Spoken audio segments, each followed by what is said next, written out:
SG Consultancy Services. Study MBBS in Russia, Philippines, Uzbekistan.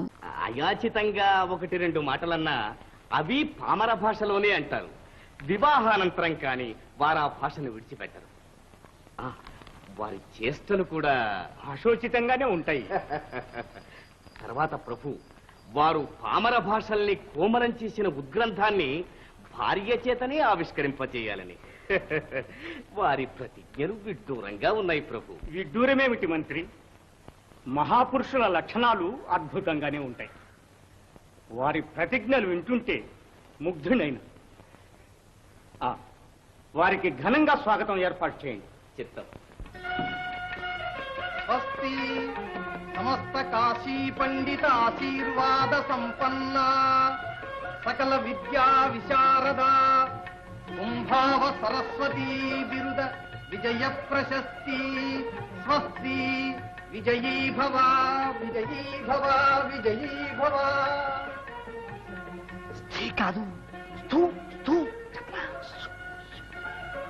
ఏమిటో అంటున్నావు? నా స్వస్తి వచనంలో లోపం రాలేదు కదా? లేదు, వారికి మీ పొగడ్తలు గిట్టవు. తమరు తనంత పండితులేనని వారి భావం. అది వారి సౌజన్యం.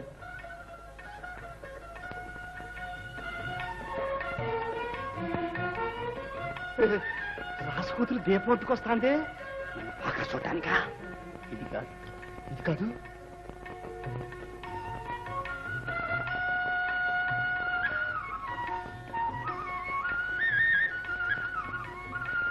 ఇది కాదు.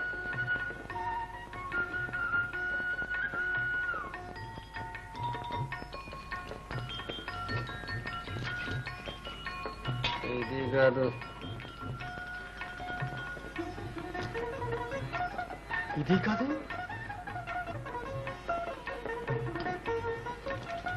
ఇది కాదు. ఏమిటి వారి భావం? ఇది కాదు ఇది కాదు అంటున్నారు. నేను గ్రహించాను ప్రభు. సంస్కృత భాషలో నేతి నేతి అని మన వేదాంతులు చెప్పే భావాన్నే పామర భాషలో ఇది కాదని శ్రీవారు సెలవిస్తున్నారు. చిత్తం. శ్రీవారి మాటల్లో చేతల్లో ఇలాగే ఎవరికి తోచిన సదర్థం వారు వెల్లడి చేయాలని సభ్యులకు నా మనవి. మన విద్వాంసుల పాండిత్యం కూడా శ్రీవారికి తెలుస్తుంది. మా పాండిత్యం ఎంతలండి? శ్రీవారి మహాగ్రంథాన్ని ఎప్పుడు చూస్తామా అని ఉంది. ఇదా ఇది నా గొంగళే. ఈ చమత్కారం ఏమిటి మంత్రి? ఆ గ్రంథాన్ని గొంగళి అంటున్నారు. మనవి చేస్తాను. ఏదో సౌజ్ఞ చెయ్యి. చిక్కేంటి? ఓహోహోహో, వింత భావం వింత భావం. చిత్తగించారు. విలువలేని వెంట్రుకలతో వెలలేని కంబళి తయారైనట్టు పనికి మాలిన పామర భాషల సారంతో తయారైంది కదండి ఈ ఉద్గ్రంథం. అక్కది అందుకని అలా చమత్కరించారు. బాగుంది గొంగళి ఉపమానం. చూసారా అమ్మా శ్రీవారి ప్రతిభ? ఒక్క చలోక్తితో అందరినీ చెకితిల్లు చేస్తున్నారు. మీరు చాలా జాగ్రత్త పడాలమ్మో. ఉండవే, వారి మాటలు కాస్త విననిస్తావా? సారా ఉడతా. ఇది నీ గొంగళా? ఇది మా రాజకుమారి గారు బొమ్మలతో వేసిన రామాయణం. మీరు చూడాలనే. అయితే రాసుకూతురు వేసింది బొమ్మలు. చాలు.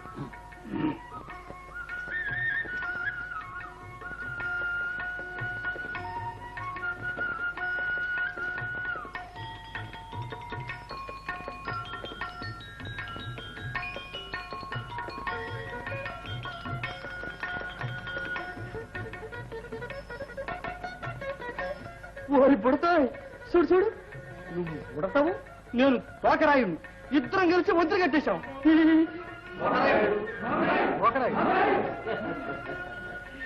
మరి పామరులు హనుమంతుల వారిని పోకరాయుడు అంటారులేండి. చూసారా అమ్మా, వారధి కట్టడంలో ఊడతను హనుమంతుల వారిని చేర్చి మీరు చిత్రించడం, వారు అలా మెచ్చుకోవడం కవి హృదయం కనిపెట్టారన్నమాటేగా అమ్మా. అబ్బా, అక్షరం భాయే కాని వా కాదని వీరి మతం. ఇంకా మెచ్చుకుంటే మెడ బెడుకుద్ది. ఇది వీళ్ళకి తెలవదులే. చెప్తాగా ఇప్పుడు కాదు. శ్రీవారిని సత్కరిస్తుంది. రామా,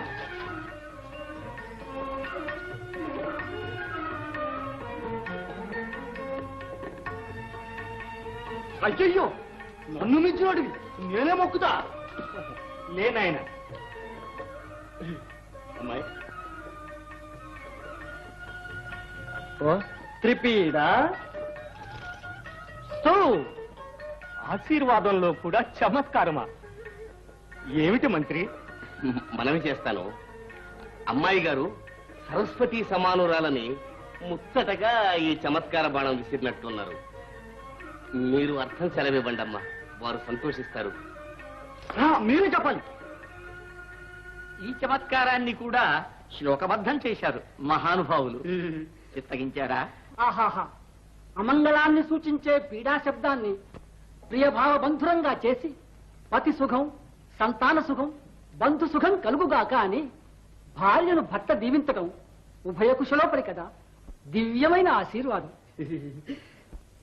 ఇంతటి చతుర కవిత ధురిణులతో బాంధవ్యం నాకు పరమానందంగా ఉంది. అమ్మాయికి సకల విద్యలు నేర్పించాను. తమ వంటి యోగ్యవరుడు లభించాడు. ఈ ముచ్చటను చూచి సంతోషించటానికి తల్లే లేదు. తల్లి లేకుంటే ఎగ్గనా? 1, 2, 3 ముగ్గురుండారు. లగ్గో లగ్గు. లోకమాతలు రక్షిస్తారంటున్నారు. అమ్మాయి దేవీ భక్తురాలు. ఎంత విద్యాధికురాలైనా ఆ వినయం, ఆ మంచితనం. తగ్గది. మంచి పెళ్ళ ఉంటే మంచి పనులు చేసి ఒక ఎలుగెలగొచ్చు. మహాపండితుడు ఇటువంటి మంచి భావాలతో ప్రజ్ఞను బట్టే రూపం అని మీ స్ఫురద్రూపమే మీ ప్రజ్ఞను చాటుతూ ఉంది. సంతోషంగా మీకు నేను కన్యాదానం చేస్తాను. ఇదే నిశ్చితార్థం. అమ్మాయి,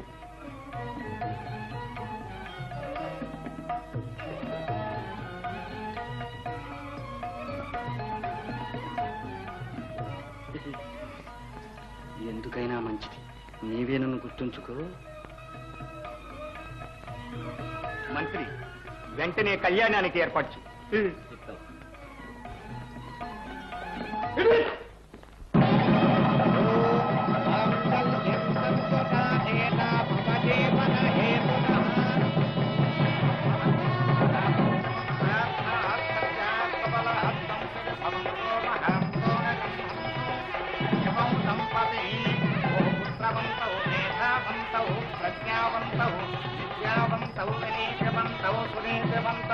సకల సౌభాగ్యవంతౌ బహుళ భోగ్యవంతౌ చ భూజా స్థాపితి భవంతో మహాంతో న గృహంతో ధాన్యం ధనం పశుం బహుపుత్రలాభం వత్సరం శతం దీర్ఘపాయు.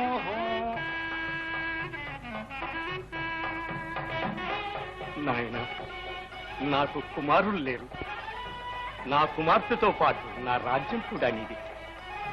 రాజచిహ్నంగా మీరీ ముద్రికను ధరించాలి. ఇక చక్కగా మీరు అమ్మాయి కలిసిమెలిసి.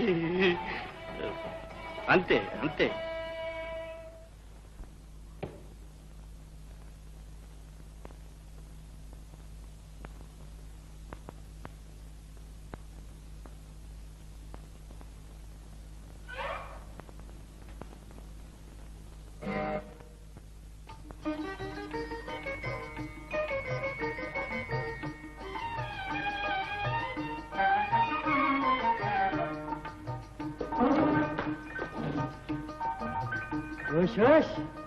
ఇంకా కిటుకు.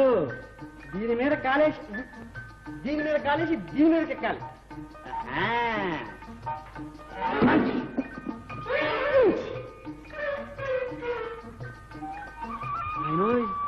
చూడు చూడు, నున్నగా మెత్తగా సక్కలిగిన తండ్రి పక్క చొక్కేది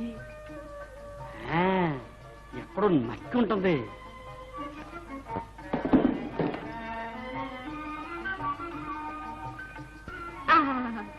ఇంకెందుకు ఎలాండే నాయనో, నా తొక్కొచ్చేసింది. ఏం చేస్తుందో ఒక ఆట ఆడిస్తా. చూస్తేవిగా పిల్లవు, నిన్ను చూసి ఎట్లా గుమ్మైపోయాను. మరి నన్ను చూసి నువ్వేమయ్యావో చెప్పు చూద్దాం. క్షమించండి, ఇంకా ఈ పామర ధోరణి ఎందుకు? మీ వ్రతం పూర్తయిందిగా. ఏందో ఏమైందో ముందు ఈ మాట చెబితేనే నువ్వు నాదానమైనట్టు. అందాక నా పట్టు వదిలేదు. ఇంతగా మీరు నన్ను ప్రేమించడం నా అదృష్టం. స్త్రీలంటే మీకెంత అభిమానం అండి. లేకపోతే మీ గ్రంథాన్ని ఆవిష్కరించే భాగ్యం నాకు కలిగిస్తారా? ఏంటంటే ఏముంది, మీ కావ్య ప్రపంచంలో మీరు సృష్టించిన స్త్రీలు ఎంతో శోభస్కరంగా ఉంటారు. చూడాలని ఉత్సాహంగా ఉంది. ముందు మీకు నమస్కరించి. ఆగో ఆగో, చూశావు, ఆడది కాళ్ళట్టుకుంటే మొగాడి కళ్ళు నెత్తుకొస్తాయి. అది వద్దు కానీ ఇంకో మాట దాచకుండా చెప్పు. నీ మాట నేను ఇంత. మీ దగ్గర నాకేం రహస్యాలుంటాయి? ఏమిటో అడగండి. ఏంటంటే ఏదన్నా సిక్కొస్తే చల్లగా దాటుకుపోవడానికి సాటుదారి ఉంది ఇక్కడ. మీరు అడగకపోయినా మేము చెప్పవలసిన రహస్యమే ఇది. చూపిస్తాను రండి. పద.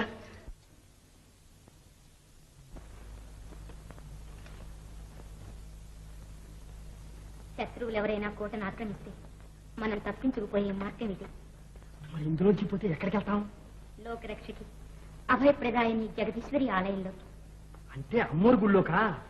అక్కడి నుంచి ఎక్కడికైనా నువ్వే ఇస్తానమాట. పిల్లవు ఇప్పుడు నాదానమైనావు. ఇంటు నాకు నవ్వాగడం లేదు. తర్వాత చెప్తానన్నారుగా. అంటే ఏమిటండి? అంతేనా? నువ్వు అను, నేను చెప్తా. నేను అనలేనండి.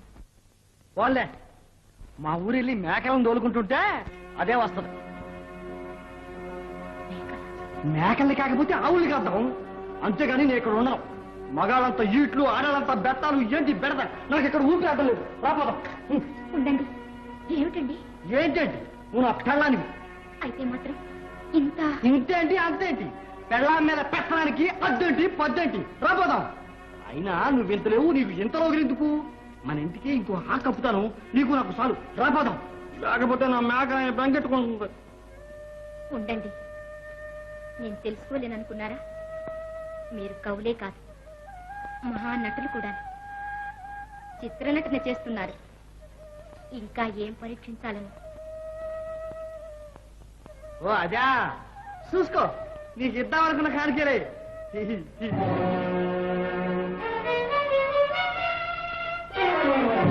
గ్రంథాన్ని చెప్పారు.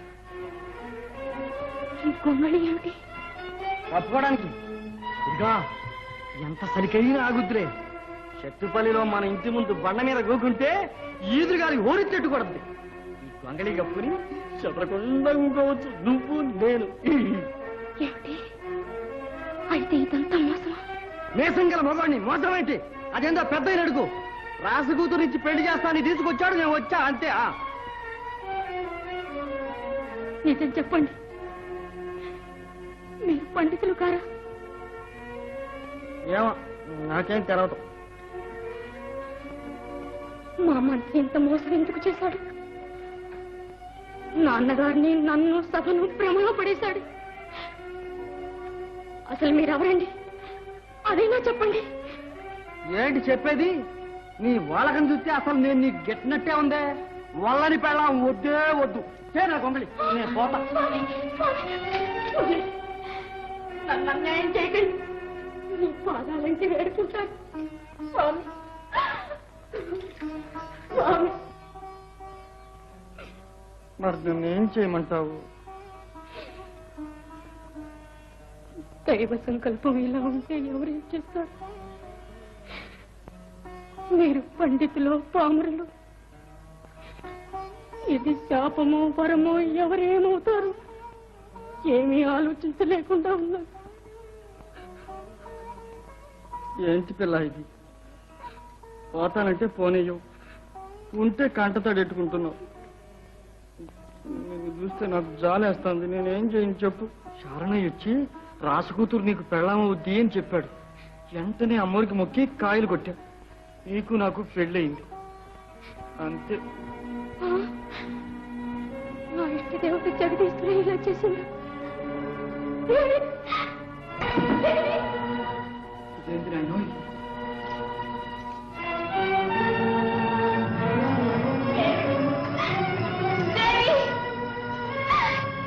నీ లీలను నేను తెలుసుకోలేనమ్మా.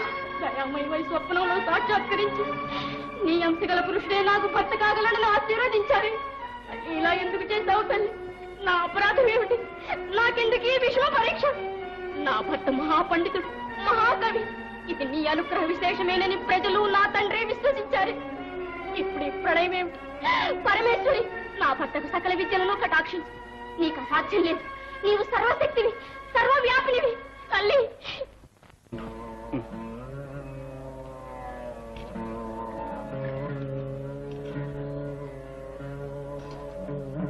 నాకు విద్య లేకపోతే నా పెళ్ళం బతికేట్లేదే. ఏం చెయ్యాలబ్బా?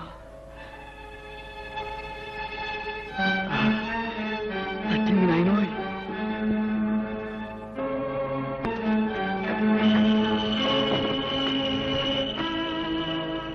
చూశావా నాయనోయ్ నా తెలివి?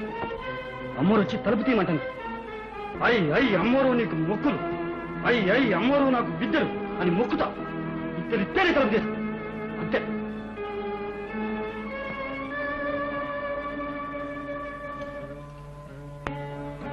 అయ్యి అమ్మోరు నీకు మొక్కులు, అయ్యి అమ్మోరు నాకు విద్యలు, అయ్యి అమ్మోరు నాకు విద్యలు, అయ్యి అమ్మోరు, అయ్యి అమ్మోరు, అయ్యి అయ్యి అయ్యి అయ్యి అయ్యి అయ్యి అయ్యి అయ్యి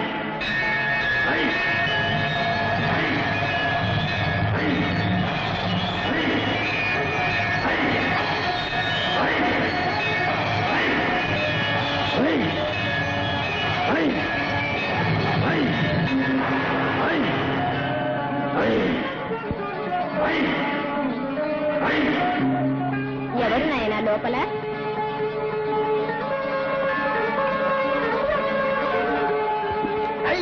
అమ్మోరు నాకు విద్యలు ఇచ్చేసాయి.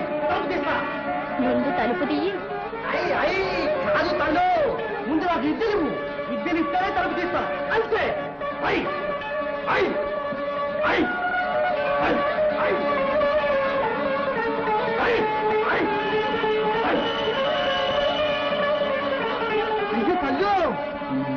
తల్లు ఇదేంటి? అమ్మరు ఎక్కడ? అమ్మరు అమ్మరు అమ్మరు ఇలా చూడు నాయనా. అమ్మోరు ఇక్కడ అనుకుంటే అక్కడ ఉన్నావా? తెలుసుకున్నా. నేల కాదు, నీళ్లు కాదు, నిప్పు కాదు, గాలి కాదు, నీ కాదు, ఏది నీ నడ్డదు.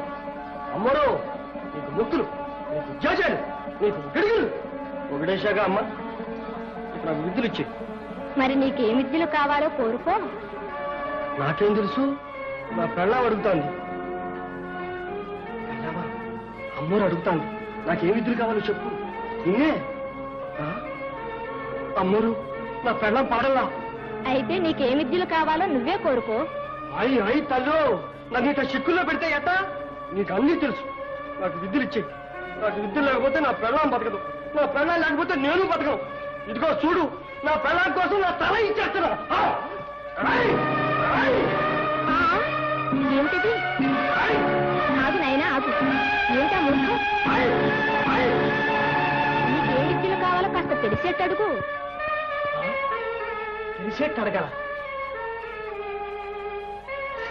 అయ్యి తల్లు, ఉన్న తెలివి పోయి కొత్త తెలివి రావాలా అంతే. తథాస్తు.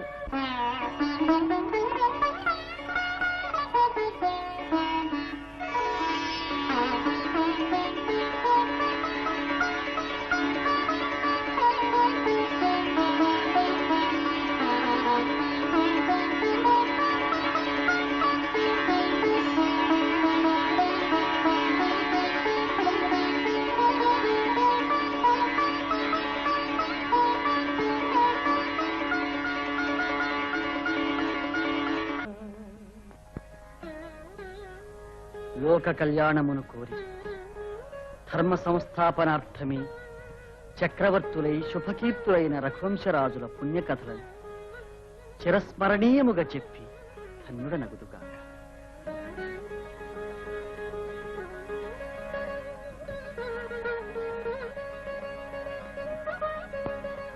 వాగర్థావివ సంతృప్తౌ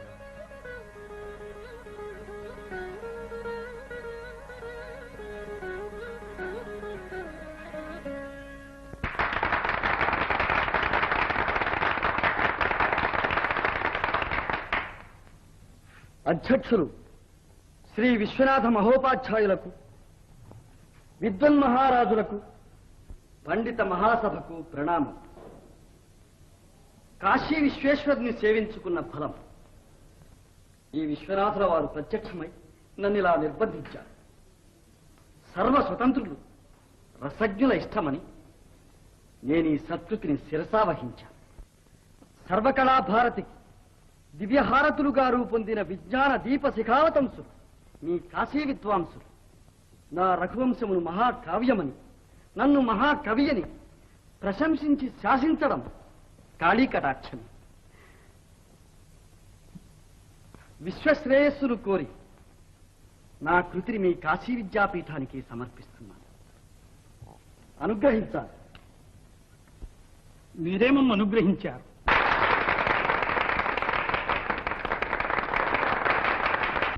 మహారాజా, మీ రొసంగిన ఈ కానుకలు సువర్ణ మణి ధన సమస్తము ఎత్తలేని బరువు. కాస్త చేయూతనిచ్చి. అంత మాట ప్రభువులనే? ప్రభువులని.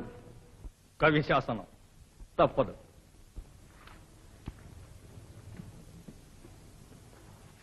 కులపతులు, మీ చేతనే ఈ ద్రవ్యం సద్వినియోగం కాగలదు. మహారాజా, మీ ధనానికి నేను దాతను కాలేక మీ చేతి మీదుగానే ఇప్పించి తరించాలనుకున్నారు. కానీ నేను నా సర్వస్వము మీ సొత్తు. నేనిచ్చిన దాతలు మీరే. మహాకవి కాళిదాసుకే, మహాకవి కాళిదాసుకే. సందేహం లేదు. వారే వారే. ఏమిటండి, మీరు మహాకవిని ఎరుగున్నారా? అదేనండి, వారే వారే. కానీ ఎవరో మగవి పరిచయస్తులా? ఓ వారా? వారు అవంతిరాజు గారి కంచుకి గారు. ఎంతో పూర్వ పరిచయం ఉన్నట్లు మాట్లాడతారు. మహానుభావ, నిన్నటి నుంచి మీ ఆరాటం చూస్తే నాకేదో మరుపు తగిలినట్లు మీరు బాధపడుతున్నారనిపిస్తోంది. ఈ జన్మలో నాకు ఎరుకగలిగినప్పటి నుంచి మీ అవంతి నగరానికి నేను రాలేదు, మిమ్మల్ని నేను చూడలేదు. ఇక పూర్వజన్మలోనంటారా? అంత జ్ఞాపక శక్తి నాకు లేదు. కంచుకి నాకు వచ్చిన ఆపదలో నీకు కూడా పోయింది. లేకపోతే నాతో చెప్పకుండా నువ్వు కాశీకి వెళ్తావా? ఇంత అసంభవమైన వార్తలను తెస్తావా? అసంభవమని అంత సులభంగా అంటే ఎలా ప్రభు? ఎలా ఏమిటి? పామరుడింతలో పండితుడు కావటం, పండితుడు కాగానే ఉన్న ప్రపంచ జ్ఞానం కాస్త తుడిచిపెట్టుకుపోవటం నేనెన్నడూ వినలేదు, చూడలేదు. ఇలా జరగవలసి ఉంది కనుకని ఆ వేళ నేను వారి మెడలో దండ వేసేటప్పుడు వారలా రహస్యంగా ఏదో ప్రియవచనం అనుకున్నాను. ఏం చెప్పాడు తల్లి? ఎందుకైనా మంచిది, నీవే నన్ను గుర్తుంచుకో అని చెప్పారు. దేవే వారి నోట అలా పలికించిందేమో. పురాణాలైనంత మాత్రాన అన్నీ మంచివి కావు. ఈనాటిదే కదా అని ఏ కావ్యాన్ని త్రోసివేయను రాదు. పండితులు దేనినైనా పరీక్షించి పూజిస్తారు. మూఢులు పరులు చెప్పిన దాన్నే పట్టు కూర్చుంటారు. ఇది ఆత్మస్థుతి కాదు, పరనిందా కాదు. అసలు రహస్యం చెబుతున్నాను. మన పూర్వుల కన్నా మనం బుద్ధిమంతులం కావడం సహజం, అవసరం కూడా. అదే ప్రపంచ ధర్మం. ఆ విశేషం మీ కావ్యంలో కనిపిస్తూనే ఉంది. ఇంత శ్లోకంలో ఎంతో అర్థం. ఒక్క వ్యర్థ పదం ఉండదు, వ్యర్థ పదం ఉండదు. పదమేనా, అక్షరం కూడా ఉండదు. చివరికి ఛాందసంగా వచ్చే తూచాలు కూడా లేవు. అదిగో మన వ్యాస భగవానులు, వారి భారతం నిండా తూలు చాలే. అందుకేగా వారికి చకార కుక్షి అని బిరుదు వచ్చింది. ఇదిగో ఈ బొజ్జ నిండా చకారాలే అనుకుంటాను. ఏమంటారు తాతయ్య?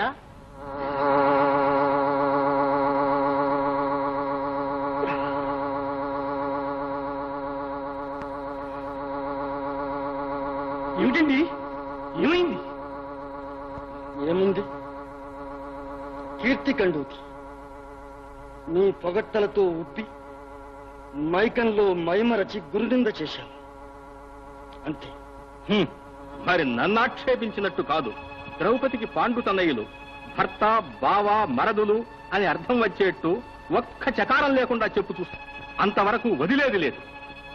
అనుగ్రహించారు భగవాన్.